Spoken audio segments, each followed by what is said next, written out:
ಭಯೋತ್ಪಾದನೆಯ ವಿರುದ್ಧ ಪ್ರಧಾನಿ ಮೋದಿ ಒಂದು ದಿಟ್ಟ ನಿರ್ಧಾರಕ್ಕೆ ಬಂದಂಗೆ ಕಂಡು ಬರ್ತಾ ಇದೆ. ಇವತ್ತು ರಾಜನಾಥ್ ಸಿಂಗ್ ಅವರು ಈ ವಿಚಾರಕ್ಕೆ ಸಂಬಂಧಪಟ್ಟಂತೆ ಹೇಳಿದ್ದಾರೆ. ದೇಶದ ಒಳಗೆ ಮತ್ತು ಹೊರಗೆ ಪರಿಣಾಮಕಾರಿಯಾಗಿ ಭಯೋತ್ಪಾದನೆಯ ವಿರುದ್ಧ ಯುದ್ಧ ಮಾಡ್ತೀವಿ ಅಂತ ಮೋದಿ ಅವರು ನಿರ್ಧಾರ ಮಾಡಿದ್ದಾರೆ.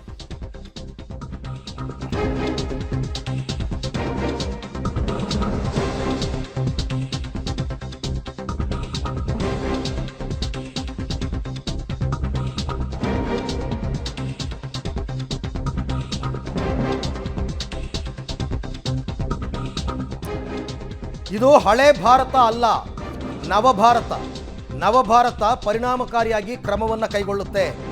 ಪಾಕ್ ಉಗ್ರರಿಗೆ, ಪಾಕಿಸ್ತಾನ ಮತ್ತು ಉಗ್ರರಿಗೆ ಪ್ರಧಾನಿ ಮೋದಿ ಅವರು ಸ್ಪಷ್ಟ ಸಂದೇಶವನ್ನು ಕೊಟ್ಟಿದ್ದಾರೆ. ಗಡಿಯ ಎರಡೂ ಕಡೆ ಉಗ್ರರ ವಿರುದ್ಧ ಕ್ರಮ ಫಿಕ್ಸ್ ಅಂತ ಹೇಳ್ತಾ ಇದ್ದಾರೆ. ಮ್ಯಾರಥಾನ್ ಸಭೆಯಲ್ಲಿ ಮೋದಿ ಅವರು ಹೇಳಿದ್ದಾರೆ ಅಂತ 2 ಗಂಟೆಯ ಸಭೆಯ ವಿವರಣೆಯನ್ನು ಕೊಟ್ಟಿದ್ದಾರೆ. ರಾಜನಾಥ್ ಸಿಂಗ್ ಅವರು ರಕ್ಷಣಾ ಸಚಿವರು. ಅಂದರೆ ಭಯೋತ್ಪಾದನೆಯ ವಿರುದ್ಧ ಹೋರಾಟ ನಿರಂತರವಾಗಿರುತ್ತೆ. ಅದು ದೇಶದ ಒಳಗಡೆ ಆಗಿರ್ಬೋದು, ದೇಶದ ಹೊರಗಡೆ ಆಗಿರ್ಬೋದು.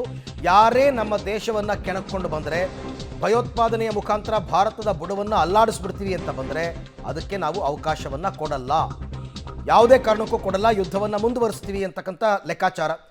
ಒಂದು ವೇಳೆ ಏನಾದರೂ ಪಾಕಿಸ್ತಾನ ನಾಳಿನ ಸಭೆಯಲ್ಲಿ ಈ ಭಯೋತ್ಪಾದನೆಯ ವಿಚಾರಕ್ಕೆ ಸಂಬಂಧಪಟ್ಟಂತೆ ಕಾಂಪ್ರಮೈಸ್ ಆಗಲಿಲ್ಲ ಅಂತ ಅಂದ್ಕೊಳ್ಳೋಣ, ಆವಾಗ ಭಾರತ ಈ ಕದನ ವಿರಾಮಕ್ಕೆ ಒಪ್ಪಲ್ಲ. ನೀವಾಗಿದ್ದು ನೀವು ಭರವಸೆಯನ್ನು ಕೊಡಬೇಕು, ನಮ್ಮ ದೇಶದಲ್ಲಿ ನಾವು ಭಯೋತ್ಪಾದಕರನ್ನು ಸಾಕುವುದಿಲ್ಲ. ಆ ಥರ ಇದ್ರೆ ಮಾತ್ರ ಮಾತುಕತೆ ಮುಂದುವರಿಯುತ್ತೆ. कहना चाहता हूं, जिन भारत विरोधी और आतंकी संगठनों ने भारत माता के मस्तक पर हमला करके कई परिवारों के सिंदूर मिटाए थे, उन्हें भारतीय सेना ने ऑपरेशन सिंदूर के माध्यम से इंसाफ दिलाने का काम किया है। और इसके लिए आज सारा देश भारतीय सेनाओं का अभिनंदन कर रहा है। ऑपरेशन सिंदूर सिर्फ एक सैन्य कार्रवाई भर नहीं है, बल्कि भारत की राजनैतिक, सामाजिक और सामरिक इच्छा शक्ति का प्रतीक है। यह ऑपरेशन आतंकवाद के खिलाफ भारत की दृढ़ इच्छा शक्ति का और सैन्य शक्ति की क्षमता और संकल्प शक्ति का भी प्रदर्शन है। हमने दिखाया है, भारत आतंकवाद के खिलाफ जब भी कोई कार्रवाई करेगा तो आतंकवादियों और उनके आकाओं के लिए सरहद पार की जमीन भी सुरक्षित नहीं रहे। भारतीय सेनाओं ने ऑपरेशन सिंदूर को पाकिस्तान में मौजूद आतंकी ढांचा ढहाने के उद्देश्य से लॉन्च किया था। हमने उनके आम नागरिकों को कभी निशाना नहीं बनाया था, मगर पाकिस्तान ने न केवल भारत के नागरिक इलाकों को निशाना बनाया, बल्कि मंदिर, गुरुद्वारा, गिरजाघर पर भी हमले करने का प्रयास किया। भारतीय सेना ने शौर्य और पराक्रम के साथ साथ संयम का भी परिचय देते हुए पाकिस्तान के अन्य ठिकानों पर भी प्रहार करके करारा जवाब दिया है। हमने केवल सीमा से सटे सैन्य ठिकानों पर ही नहीं कार्रवाई की, बल्कि भारत की सेनाओं की धमक उस रावलपिंडी तक। ಪಾಕ್ ಮತ್ತು ಪಾಕ್ ಪೋಷಿತ ಉಗ್ರರು ಇಬ್ಬರನ್ನೂ ಕೂಡ ನಾವು ಬಿಡಲ್ಲ. ಒಂದು ವೇಳೆ ಭಯೋತ್ಪಾದನೆಯನ್ನು ಮುಂದುವರಿಸಿದ್ರೆ ಭಾರತದ ವಿರುದ್ಧದ ಈ ಯಾವ ದಾಳಿಯನ್ನು ಇನ್ನು ಮುಂದೆ ನವಭಾರತ ಸಹಿಸಲ್ಲ. ಆ ತೀರ್ಮಾನಕ್ಕೆ ಈಗಾಗಲೇ ಬಂದಾಗಿದೆ. ಇದಕ್ಕೆ ಈಗಾಗಲೇ ನಾವು ಉತ್ತರ ಕೊಟ್ಟಿದ್ದೀವಿ. ಏರ್ ಸ್ಟ್ರೈಕ್ ಮುಖಾಂತರ, ಸರ್ಜಿಕಲ್ ಸ್ಟ್ರೈಕ್ ಮುಖಾಂತರ, ಆಪರೇಷನ್ ಸಿಂಧೂರ್ ಮುಖಾಂತರ ಉತ್ತರವನ್ನು ಕೊಟ್ಟಿದ್ದೀವಿ. ಇದು ಕೇವಲ ಟ್ರೇಲರ್.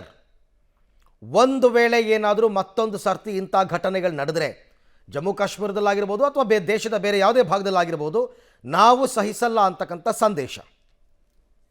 ಈ ಬಗ್ಗೆ ಮತ್ತಷ್ಟು ಮಾಹಿತಿ ನನ್ನ ಕೊಲೀಗ್ ಲೋಕೇಶ್ ಅವರಿಂದ ಪಡ್ಕೊಂಡ. ಲೋಕೇಶ್, ಪ್ರಧಾನಿ ಮೋದಿ ಅವರು ಒಂದು ಕಡೆ ಹೇಳ್ತಾರೆ ದೇಶದ ಒಳಗೆ ಮತ್ತು ದೇಶದ ಹೊರಗೆ ಭಯೋತ್ಪಾದನೆಯನ್ನು ಸಹಿಸಲ್ಲ, ಯುದ್ಧ ಮುಂದುವರಿಸ್ತೀವಿ ಅಂತ. ಮತ್ತೊಂದು ಕಡೆ ಪಾಕಿಸ್ತಾನ ವಿರುದ್ಧ ಕದನ ವಿರಾಮಕ್ಕೆ ಒಪ್ಪಿಗೆಯನ್ನು ಕೂಡ ಸೂಚಿಸಿದ್ದಾರೆ. ಹೆಂಗೆ ಇದು ಡಬಲ್ ಸ್ಟ್ಯಾಂಡರ್ಡ್ ಅಂತ ಅನ್ಸುತ್ತಾ, ಹೇಗೆ ಅಂತ? ಅರವಿಂದ, ಖಂಡಿತವಾಗೂ ಈ ಒಂದು ವಿಚಾರದಲ್ಲಿ ಡಬಲ್ ಸ್ಟ್ಯಾಂಡಿಂಗ್ ಅಂತ ಅನ್ನಿಸ್ತಾ ಇದೆ. ಯಾಕೆಂತಂದ್ರೆ ಕದನ ವಿರಾಮಕ್ಕೆ ಒಪ್ಪಿಗೆ ಕೊಟ್ಟಿರುವಂಥದ್ದು, ಅದು ನೋಡಿದ್ರೆ ಪಾಕಿಸ್ತಾನ ಕದನ ವಿರಾಮವನ್ನು ಉಲ್ಲಂಘನೆ ಮಾಡ್ತಾ ಇರುವಂಥದ್ದು. ಈ ರೀತಿಯಾಗಿ ಕುತಂತ್ರಿ ಬುದ್ಧಿಯನ್ನು ಪಾಕಿಸ್ತಾನ ಮಾಡ್ತಾ ಇದೆ. ಈ ಹಿಂದೆ 2017ರಲ್ಲಿ ನರೇಂದ್ರ ಮೋದಿ ಅವರು ಅಮೆರಿಕಕ್ಕೆ ಭೇಟಿ ಕೊಟ್ಟಾಗ ಡೊನಾಲ್ಡ್ ಟ್ರಂಪ್ ಅವರ ಜೊತೆ ಭದ್ರತಾ ಒಪ್ಪಂದವನ್ನು ಮಾಡಿಕೊಂಡಿದ್ರು. ಭಯೋತ್ಪಾದನೆ ನಿರ್ಮೂಲನೆಗೆ ಹೆಚ್ಚು ಆದ್ಯತೆಯನ್ನು ಕೊಡ್ತೀವಿ ಅಂತೇಳಿ ನಿರ್ಣಯ ಕೂಡ ಆಗಿತ್ತು. ಆದರೆ ಇವತ್ತು ಭಯೋತ್ಪಾದಕರನ್ನು ಪೋಷಣೆ ಮಾಡ್ತಾ ಇರ್ತಕ್ಕಂಥ ಪಾಕಿಸ್ತಾನ ಈ ರೀತಿ ಕುತಂತ್ರ ಬುದ್ಧಿಯನ್ನು ಮಾಡ್ತಾ ಇದೆ.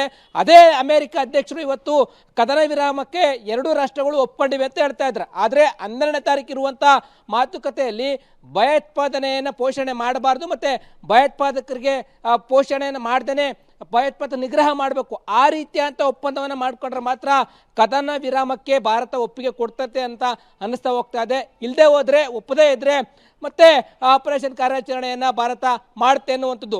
ಭದ್ರತಾ ಒಪ್ಪಂದವನ್ನು ಅಮೆರಿಕ ಮತ್ತು ಭಾರತ ಮಾಡಿಕೊಂಡಿದೆ.